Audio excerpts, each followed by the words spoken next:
I'm going to show you now how you should clean your machine and oil your machine so that you can keep it running in the best possible condition. So an overlocker is a very fast, powerful machine. There are lots of moving parts and they're going at quite a rate. So it's really important that you keep it in tip-top condition. Now, obviously a lot of lint and a lot of threads are created from the machine and they're all floating around inside. There's all sorts of places that they can get caught.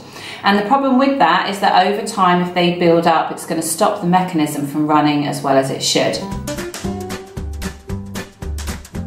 Now, don't make the mistake of thinking that if you've got an overlocker that you haven't used for many years, that you can just get it out and start using it again with no problems. Chances are it probably will run fine, but it is going to run into problems fairly quickly because overlockers do deteriorate over the time that you're not using them as well as when you are. They still get full of dust and lint, and because there are so many more parts going on, then it is going to affect how it runs. So the things that I've grabbed is my screwdrivers, both screwdrivers. The small one's going to help me remove the needle and the big one's going to help me take the stitch plate off. I've also grabbed my cleaning brush, so this little brush here with the static end. I've also grabbed my replacement needles and my needle holder, just because servicing and cleaning is a good time to actually put new needles in as well, so we'll do all of that. In addition to that, you're going to want the oil that came with your machine. If you don't have any oil for your machine, maybe it's an older machine or one that you got second hand, then make sure you look up online or consult a local dealer to find out exactly which oil you should be using. In general, it's just a light sewing machine oil. Then the other things that we're going to use is I've grabbed a makeup brush. I find that the lint brushes are good to some extent, but you can't get them in as far. So a longer makeup brush just allows me to get a little bit further into the machine. I've also grabbed some cotton buds or Q-tips, and the reason why we're using those is that they actually attract the lint quite well as well, and obviously they're disposable, so for really grubby places you can use those. And then finally, slightly unusual, we're going to clean the tension discs, and for that we're going to need some sort of cleaner. So I've grabbed a window cleaner. Now the reason I've done that is because there's nothing caustic in it, there's nothing corrosive, and what you don't want is for the metal on the discs to be harmed in any way. So picking something that's just vinegar based is probably going to be your safest bet. And then I'm going to use that with some kitchen roll to be able to get inside the discs. So once you've got all of those things together, then let's go to the machine and we'll start cleaning. A handy tip for doing that is that you can go ahead and snip the threads, and then if you turn the hand wheel away from you or lift the foot, then it will actually unchain the threads, and then you should just be able to pull the rest of them through the machine. So the first thing that we want to do when it comes to cleaning is to open up all of the parts of the machine that we can easily access. So on our Janome, we can open the thread plate and the cuff plate really easily. On your machine, you may only be able to open one side, but that's fine. It just means that you're going to have to spend a bit more time digging around inside to make sure that you can get everything out that should be out. When it comes to cleaning, you can grab your brush and you simply want to use it to attract any of the lint that you can see inside the machine. Now obviously it's everywhere in here currently. It's all over all of the surfaces, all over the joints, all over the mechanism. So it's going to take a little bit of time just to make sure that you've brushed all of that out. Make sure that once you've brushed everything off the parts at the top, make sure that you then remember to gather it up off of the overlocker floor here. So everything's collecting on the bottom here, and I need to make sure that I grab all of that. Sometimes you will just find that there is fluff in there, and sometimes you will find whole little ribbons of offcuts from your fabrics, and they're the ones that can cause the most damage. So I find that a makeup brush is helpful, something with a long arm, because you can see how much further I can get inside the machine. It's much easier for me to actually reach inside the places that would be harder to reach with that little brush that comes with it. You can also buy bigger lint brushes that are specifically for cleaning the inside of computers or the inside of things like sewing machines. So you can look for those online. And then just anywhere that you can see there is dust gathering, then you can just get your brush in and gather up what you can. One important thing to bear in mind is that you need to make sure you're turning the hand wheel. So you can clean off what's visible, but as soon as you turn the hand wheel, you're moving parts of the machine and suddenly there's more dusty parts in there. So you've got to make sure that you keep moving it and that you're removing everything visible in all of the different positions on the machine. Now, an important thing to remember, and something that a lot of people do, is that the urge to just blow into the machine and to just blow all of the dust out that way is something that we all feel, but you need to try and resist doing it, simply because when you blow into the machine, it's actually going to send the dust further inside, and that's where it could cause more problems in the future. So the best thing to do is you can use a hoover, and you can even buy little mini attachments for a standard hoover that allow you to clean inside. Let's just make sure that we've got everything, even the dust that's up here under the stitch plate. So the only way we can access that is to actually take the stitch plate off. Now that's going to be easier if you remove your foot.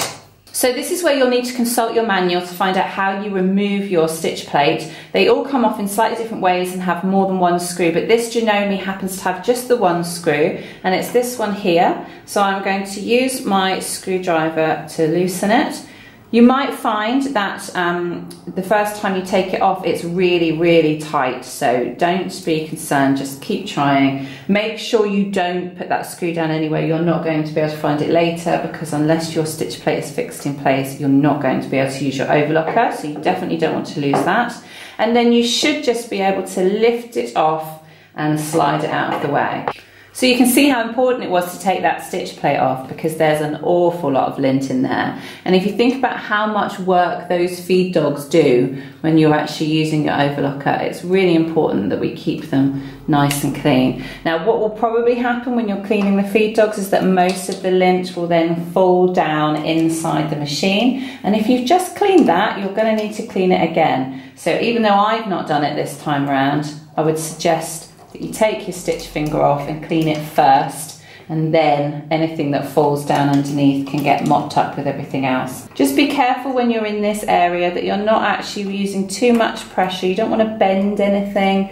You can remove your needles as well if you want to just give yourself a bit more clearance, but just make sure that you're being quite gentle in there, that the stitch finger isn't being bent out of shape or any of the loopers mechanisms being moved as you do it. But once you're satisfied that you've cleaned it as best you can, then it's time to move on to cleaning the tension discs. So the tension discs up here don't need cleaning as often, but they do also get lint and bits of thread caught in them. And if there's stuff inside them, then it means that they're not able to hold the threads as well, and that is going to start to affect your tension. There'll only be subtle differences, but if you're having tension problems with your machine, it's worth doing the quick fix just to make sure that you've tried everything. So what I like to do is grab a piece of kitchen paper and just fold that in half, and then take your window spray, your cleaning spray, and just give it a little spritz just on the edge. You don't need a lot, but you just want to dampen that edge slightly.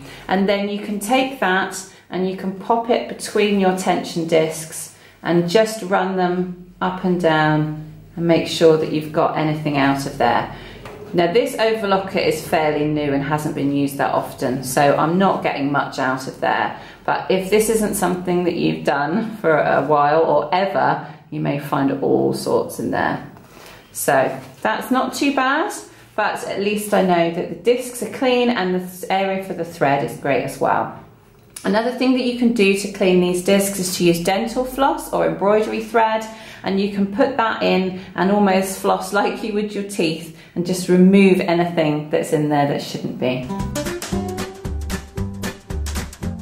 When it comes to oiling your machine, your manual will tell you exactly which points you should be oiling. But if you haven't got a manual or you can't find it, then the thing to look for is the moving parts, the joints. So if you think about it as someone with arthritis who's taking cod liver oil capsules for their joints just to give them a bit more lubrication, it's a similar thing. So you want to look for the things that are actually moving when you turn the hand wheel. And you can see on this one that this shaft here, which is connected to the upper looper, is moving up and down through this joint here. So that's a good place to apply some oil.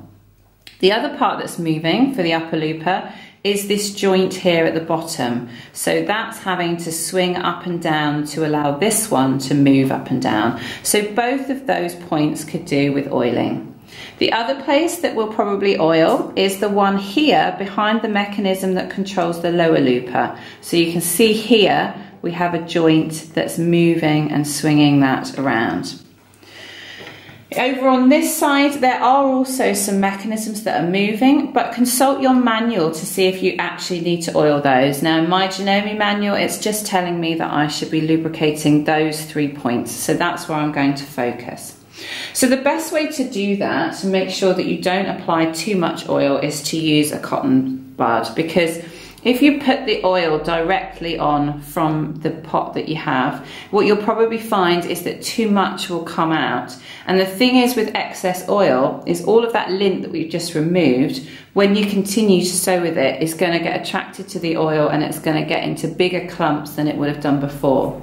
So it's best to be really minimal with the amount of oil that you apply, and just to do it more frequently than to put lots on and just hope that that does you for a while. So what I like to do is just to apply the oil to the cotton bud, and then you can control exactly how much you put on the machine. So what you want to do is to oil this area here, so you can actually just put it all around, up and around the shaft, and then move the hand wheel so that it can distribute itself all the way along.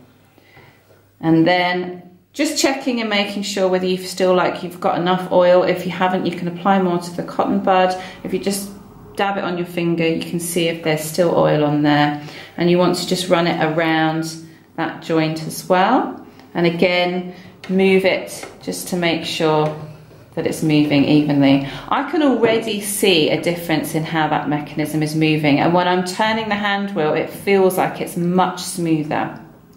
Oiling is something you want to be doing on a monthly basis really, especially if you use your overlocker a lot. So we'll just have a little bit more oil to do the other one. So I'm going to turn it so the lower looper goes all the way to the other side, so I've got access all the way around.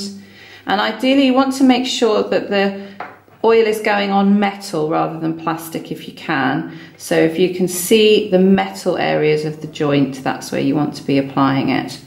And again, we're just going to spin it around to make sure that it's all evenly distributed.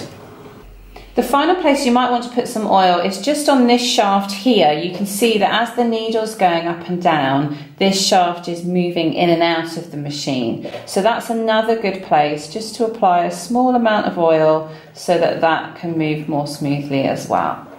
If you're using a cotton bud instead of applying the oil directly on, then you shouldn't have to worry about ending up with too much oil in any place. Cleaning and oiling it yourself is not a fix in all situations. You should be getting your overlocker serviced, and how often you service it depends largely on how often you use it.